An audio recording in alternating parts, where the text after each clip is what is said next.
જી નમસ્કાર, હું પૃથ્વીરાજ રાજપૂત.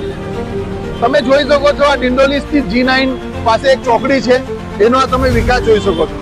છેલ્લા ઘણા સમયથી આપણા સુરતમાં વરસાદની લોકો રાહ જોઈ રહ્યા હતા અને આજે ખાલી 3 દિવસ છે, 2 થી 2.5 ઇંચ વરસાદ પડેલો છે અને એ વરસાદમાંથી તમે જોઈ શકો છો ઠેઠે ઠેકાની ગાડી ફસાય છે, બસ ફસાય છે, હમણાં અહીંયા ટેન્કર ફસાયું. એ તો સારું છે કે કોઈ લોકોનું જીવ જોખમમાં નથી મુકાતો. 12,000 કરોડનો વાર્ષિક બજેટ સુરતનો છે અને ખાલી પોલમ પોલ બતાવવામાં આવે છે, ફાંકા ફોજદારી બતાવવામાં આવે છે.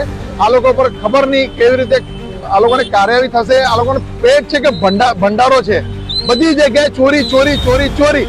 છેલ્લે ઓક્સિજન જે પાર્ક છે એમાં બી તમે જોઈ શકો છો બધી જગ્યાએ ભ્રષ્ટાચાર કરી રાખેલા છે. હવે કોને બોલવા જાય, બધું રામ ભરોસે છે ને ભગવાન રામને બી આ લોકોએ છોડ્યા નથી ને ત્યાં બી આ લોકોએ ચોરી કરેલી છે. ચોર ના ભાઈ ઘંટી ચોર.